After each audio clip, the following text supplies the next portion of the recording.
Good morning, everyone. Welcome to Sports Shorts Daily. Ronnie Rance, Tommy Chrysan here with you on Sports Shorts Daily, presented by LaBear's Casino. TK joining us as he does a couple times a week over at Tremonti's Meat and Seafood. Tremonti's getting ready, man. It's August 1st today. Happy August to everyone.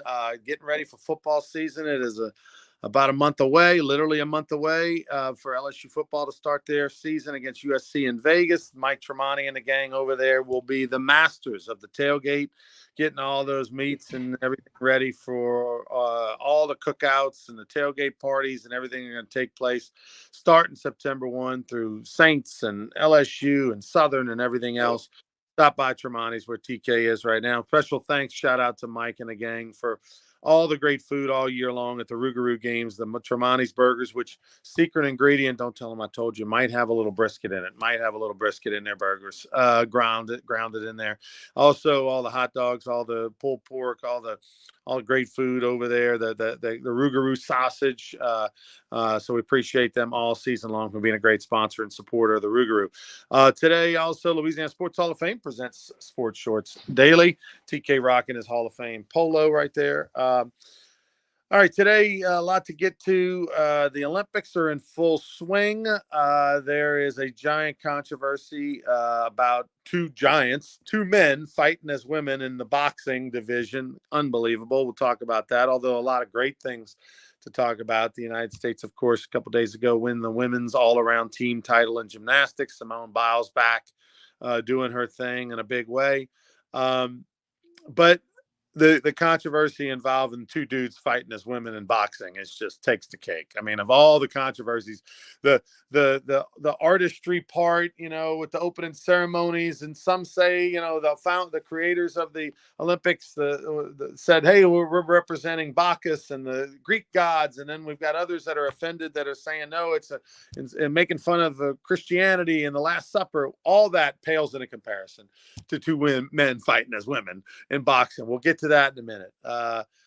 In Baton Rouge, the annual end of the summer Rotary luncheon where the LSU coach always speaks used to be downtown at Broussard's on Government Street. They moved it to a bigger venue, moved it in the South Stadium over there in Tiger Stadium. Had a ton of people to go hear Brian Kelly speak.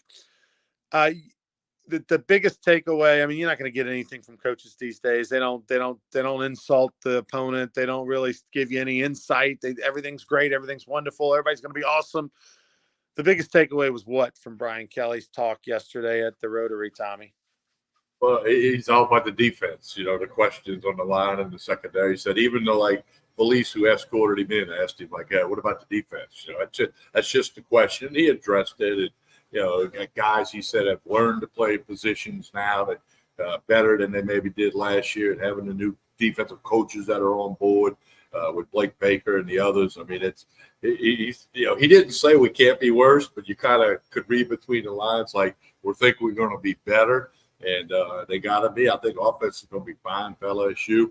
And a packed house in the South Stadium at LSU. And they got to hear Coach Kelly straight up. And I didn't see it. I read the recap of the whole thing. So that's what we got. LSU football 1 month away in Las Vegas. Yeah. One of those new defensive coaches is Corey Raymond, who, of course, Corey's making his money in recruiting first and foremost and then coaching second. But a great player at LSU and played in the NFL and a longtime coach at big time, a big part of DBU for a decade as an assistant coach. And now he's back after a stint in Florida. Got a chance to visit with him briefly last Saturday, saw him at a boxing event. And we talked for a little bit. Always good to see Corey. I always love it if one of your coaches is a good coach and a good recruiter, but also a former Tiger. It's always got a little extra juice. It was good to see him. Was he playing football when you were playing baseball, or was he right? Yeah, no. I thought it was about the same time. Yeah, we crossed paths. We weren't real tight or anything like that in college. We knew who each other were, and enough to say hello and whatnot. And then, but what happened was Corey ended up moving across the street from my mom and dad in Lafayette when he signed his contract in the NFL. He actually built a house on the same street as my family, Acomb Drive in Lafayette. And so He was there. He had that house for at least 10 years, if not, a little longer. And sold it, I guess, when he got done playing and got into coaching and moved elsewhere. But so that's kind of how that was our original connection. And of course, he spent 10 years as an assistant basically at LSU and got to know him, see him all the time. But listen, I really don't have visions of grandeur for this LSU defense. Everybody's optimistic in the summer. Everybody's optimistic until that first game. What did they do on the defensive line to make anyone feel like, oh, I feel so much better? None. They literally couldn't go get any of the main defensive guys that they wanted because they didn't have the money to win those bids in the offseason with the top tier D linemen that were in the transfer portal. So you're basically putting lipstick on a pig and you're selling me that, oh, we got different body types and different sizes and we're going to put different packages. We're going to rotate people in and all that. Okay, great. Didn't you do that last year? Whatever. Didn't you try that last year? So I can the defense be better than it was last year? Absolutely. I mean, it couldn't be worse, right? So it'll be better, but as far as it being good, and I don't know what good is, Tommy, in your opinion, can the defense be top 8 in a 16-team conference? I mean, that's good, right? If you're in the top half of the SEC, because your offense is going to be a top 8 offense. So can your defense be a top 8 defense? If you're able to do that, then you're going to be damn good. You're going to be 10-2, 11-1. But if that defense is in the bottom tier and your defense is 75th to 100 in Division I or worse, then you're not going to hit your goals of 11-1, 10-2. So I agree. I agree with you completely. I mean, well said. I mean, that's it in a breakdown. Okay, like you said, August everybody's good. Okay, it's August 1st. Everybody's good. Everybody's going to go 12-0. Everybody's going to shut out people every game. Okay, not real. So I'm encouraged by the fact that it's going to be a LSU got to outscore them thing. You remember last year at Ole Miss, they were 49-41 and an 8-point lead with about 5 minutes to go in the game and lost 55-49 because they couldn't latch it down. Kind of like baseball, when you let that thing get away in the 8th or 9th inning. That's what football was last year. That was the analogy. So I'm not saying they got to. If they're top 8, they're going to win 9, 10, or 11 games, depending on how the ball bounces. 11. I mean, if they're top 8 in the league, in the league, yeah. Because last year there were 14 teams and there were 13. Okay, I mean that's not going to work. I mean, if they're only like at the 10th or 11th this year, it's not going to work because whatever. So I agree with you on that, and that'll be the telltale. And when they pull the curtain back on September 1. Southern Cal's not expected to be a great team this year. I get a lot of people picking them to win 7 games, 6 games, and what they do in Vegas defensively is going to be everybody's focus. Yeah, we know, they got the running back up by committee. You got some good wide receivers, tight end, need big play. Offensive line solid. Nussmeier, I think, is going to do fine. He's not going to win the Heisman, but I think he's going to do fine. But it's all about the defense. And there's some new special teams guys too, so. What else we got going? Because I want to circle back to the Olympics. What are the other? Well, the other thing is you got an NFL game tonight, exhibition, obviously. Texans and Bears from Tom Benson Stadium, Canton, Ohio. Texans are a 2-point favorite, over and under 30.5. Not a lot of over and unders at 30.5, but it's preseason football. It'll be on ABC, ESPN. Saints have had some more injuries at camp. Demario Davis, a hamstring problem. Missed practice, so we'll keep an eye on the Saints. They play in 10 days. They got a game in 10 days, and but we got to circle back to. Go ahead. Let Demario Davis take as much time as he needs to heal that hamstring. That's the last thing that they want, is to have that be an issue throughout the whole year. We all know what Demario Davis can do. So if Demario Davis needs to take the next 2-3 weeks off relative to playing in a game or playing in a scrimmage, fine. Let that guy get treatment. Let that guy be in all the meetings. Let that guy be the captain and leader he is. But this team, as bad as they are, if they don't have Demario Davis, add 2 more losses to the total,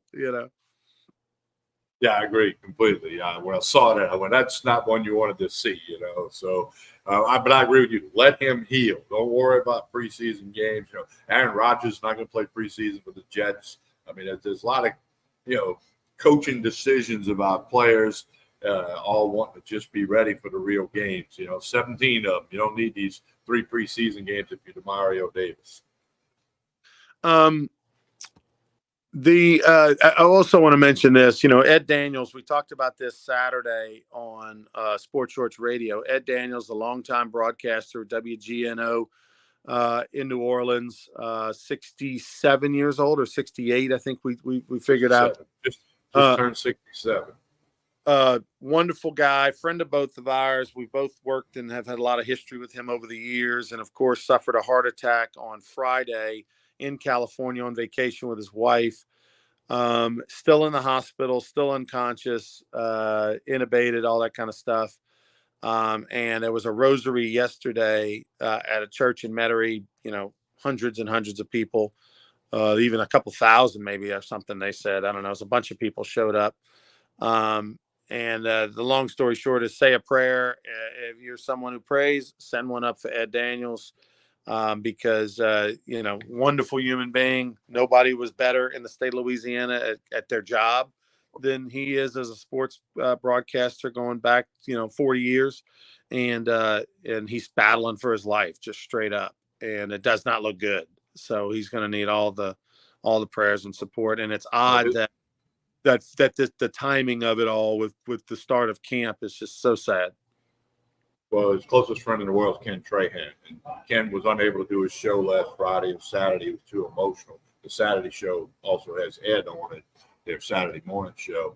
Well, Ken did a show Monday, and in the opening, he addressed the whole situation. And I didn't hear it live, but I listened to it the next day. Or, you can go back and listen. And it's a very serious situation.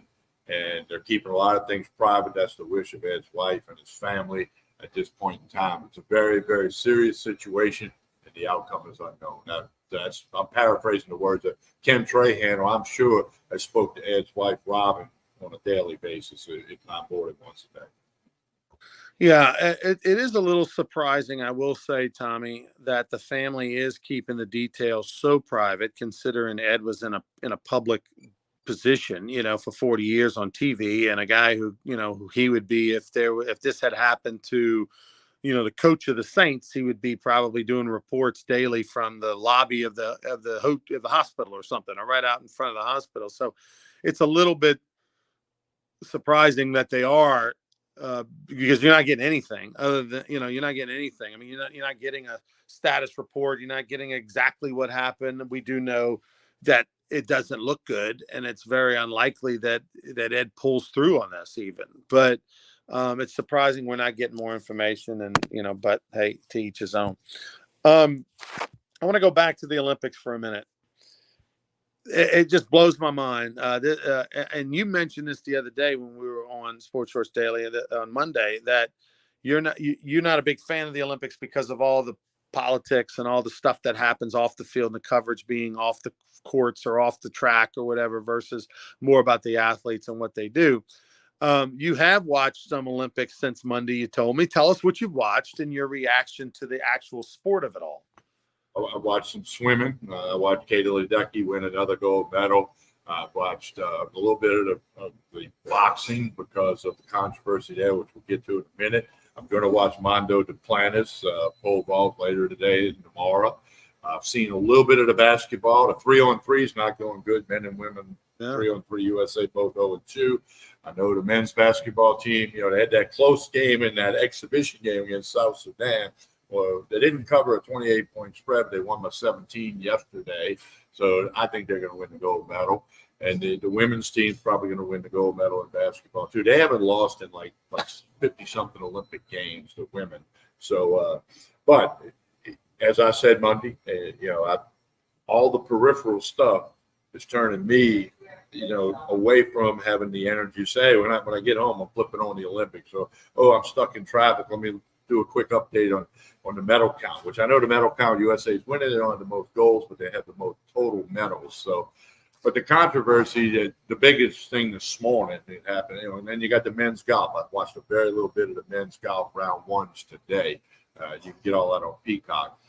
You got 146 and 126 pound men fighting in women's boxing.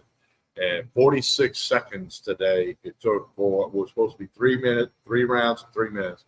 46 seconds they had to stop a fight between the man and the woman in the 146 pound class. A girl from Italy who has spent her whole life trying to get to the Olympics and box. And now she got to fight a man. And it was disgusting. It shouldn't have lasted 46 seconds. That's how brutal it was to watch. It's like one of these videos you see of these muggings on the side of the street. Or, guys getting, sucker punched with not knowing it's coming. It was absurd. And in my opinion, the Olympics should stop these men from. There's another one scheduled to fight today in the 126 pound class. The Olympics should stop these men from fighting women in women's boxing, like 5 minutes ago. So here's the thing that's unbelievable. These two dudes that are fighting as women in the Olympics were not allowed to fight in the world championships because they did a gender test. And, I don't know, what do they do? You pee on a stick like you're pregnant or not pregnant? Or does somebody say, just drop them and let's see? I don't know, but whatever. Well, your DNA would clearly swab you. Your DNA is going to tell you whether you're a male or a female. If you want to get technical. Can we save the cost of the test or can we just drop them? You know what I mean? Like, come on. But anyway, the bottom line is that they weren't allowed to fight in the world championships, but they're allowed to fight in the Olympics. Okay. So it's since 1999, the Olympics have had a policy where they do not gender test. Like, it's unbelievable. It's unbelievable. If there was ever a gender rule or a gender test needed, it is for boxing more than anything else, right? We're talking about a sport where you literally punch each other in the face. And we're not going to gender test. We're going to allow dudes to punch women in the face. This is just. It's against the law. You should be arrested if you put a hand on a woman, much less punch her in the face. You would go to jail. If you do that out in front of Tremonti Seafood in the parking lot this evening, if a man punches a woman, he's going to jail and should go to jail and should never be let out, in my opinion. Paris police go in the ring, and the Paris police should help the Olympics and go arrest the fighter for battery. I couldn't agree more. Domestic violence, whatever you want to call it. Unbelievable. It's the most ludicrous, absurd thing ever. How can we not have rules against this? How can a governing body for the world championships, which to me, shouldn't they just be one and the same, just different logo? The world championships and the Olympics should pretty much be, in my opinion, the same thing, just a different logo, but somehow can't do it there. But yeah, Olympics, sure. And then on top of that, then we've got the other controversy, just stupid things like to explain the slow pool, fast pool. The pool that they swim in the racing, not the diving pool. The diving pool is the correct depth, okay? But I hope so. It's not. The pool's not deep enough according to Olympic guidelines. It's instead of 10 feet, it's 7.5, and it could be off on the numbers there. But swimmers call that a slow pool. You can't challenge a world record or set a world record or break the Olympic record. That's two different things. World record and Olympic record, two different records. And if they call it a slow pool because it doesn't meet the qualifications. And then that just goes back to whoever's run the Olympic Committee, the IOC, International Olympic Committee. How do you let them have you knew you were getting these games 9 years ago. Paris was awarded the games. Just like we know it's going to be in LA in 2028. How can you not have a pool that meets the qualifications? And then you got Olympians sleeping on cardboard boxes in the Olympic Village. I just can't. I want to watch Mondo Duplantis because I'm friends of the family. It's just absurd. I got one for you. Why don't LeBron James and Kevin Durant and them guys say, look, we want to also win the women's gold and go play, and can they enter the women's tournament and win that gold too? Because they wouldn't need 6 seconds to to determine that. So what I don't understand is, for giving an example, my brother built a pool at his house, and in order for them to, like, turn it on or whatever, you got to get a certification. You got to have the Louisiana Pool Association or whatever's got a There's guy rules. Yeah. inspector comes to your house and he checks the pool and the pipes and everything and makes sure it's up to code and signs a piece of paper and gives you that certificate. Right now you're good. You got a pool. We have the Olympics. Where's the inspector? Where's the guy that says, "Hey man, here's the guidelines. It's 10 feet, not 7.5. Gotta fix this. Gotta add. Gotta rebuild it, redo it. Whatever." We can't let you put the water in yet. I don't like. What is going on? Like, what is going on? Do they not make enough money or something? They're not paying the fees. The Olympics don't have the inspectors. Like, I mean, like, it's just insane. Just absolutely insane that we could have a slow pool and a fast pool. I thought there was one kind of pool. I thought there was a certain, hey, it's got to be 100 meters by 10 feet deep, like, X amount of feet wide. The ropes have to be, the lanes have to be this. I mean, isn't there rules? How do you just go, we will have 7.5 feet on our pool? Like, what is going on? Why don't you just say, hey, look, Katie Ledecky, instead of going 1,500 meters, just go 1,200. Okay, we'll call it good after 1,200. And again, you wonder why I haven't gotten all worked up about when I was a kid. I mean, you didn't have 800 TV channels when I was a kid, but you couldn't wait for the Olympics. You couldn't wait. You learned about sports. You learned great stories. You learned about countries you didn't know exist. You see a country's name, you go, where's that at? And you'd look it up on the old global thing, that you had, or the encyclopedia. I mean, but now everything from, in my opinion, mocking the Last Supper with the opening ceremonies to men boxing against women and cardboard beds for Olympic athletes. Okay, these aren't. I put a prisoner on a cardboard bed. I don't care. Again, people can choose whether they want to watch it. I choose to watch very little of it. By the way, see the golf. I hope I want to see the golf because I like golf. Here's another Netflix recommendation for you. Not that you'll ever watch it, but I guess it's for the 3 people watching us. I let them to Your Honor, which was a Showtime series. There was 2 seasons of it. The whole thing is taped and filmed in New Orleans and in the surrounding area. Like, when I say the whole thing, Tommy, the whole thing. So you'll get a kick out of it because you missed the New Orleans and you get a chance to see it all. But it's got 2 seasons. It's fantastic. The star of Breaking Bad is the star in Your Honor. The premise is this, Tommy. If this doesn't hook you, I got nothing for you. I can't ever get you to watch a show if this doesn't hook you. The guy is a judge. His son is a 17-year-old who hit and runs, kills a guy on a motorcycle, another 17-year-old on a motorcycle, who's the head of the largest crime family's son. And then, he doesn't realize it when he accidentally hits and kills the kid on the motorcycle, that's the crime family boss's son, but he leaves him dead on the side of the road. And then and that's episode 1. That's how it starts. And then you got this judge's son and the crime family and the whole 9 yards. It's pretty incredible. So great show, Your Honor. You need a binge on it, Tommy. It's 10 episodes per season, 2 seasons. That's it. Hey, I got to go. Tell us about Tremonti's. We'll be back on the air tomorrow morning for more Olympic coverage presented by Louisiana Sports Hall of Fame, the Baton Rouge Rougarou. Tell us about Tremonti's, TK. The lunch special today, the brisket plate, some brisket, some sausage, all of that. They got everything you need for the weekend. Get you ready for football season, tailgating, home gating, the meat, the seafood, the wine, the liquor. They got it all at Tremonti's. Jefferson Highway, right down the street from Parkview Baptist Church and School. Here's what I haven't said this in a while. If you haven't been in here, you need to stop and look. You walk in here, you walk around. Now, it's not a big place. Take you 2 minutes. You walk all the way around. You see all the stuff they got here. You can become a regular customer. Okay. Tomorrow, how about this? Tomorrow, half a dozen boiled crabs, a pound of boiled shrimp, $20. $20. You got to call and reserve it because they're going to run out. They've been selling out every Friday. So you want to get on all of that. All right. Don't forget to like and share this show. That's what makes things go round and round. Appreciate everybody watching. We're back tomorrow for another episode. I'll be here at Tremonti's, and we'll talk some more with you tomorrow here on Sports Shorts Daily.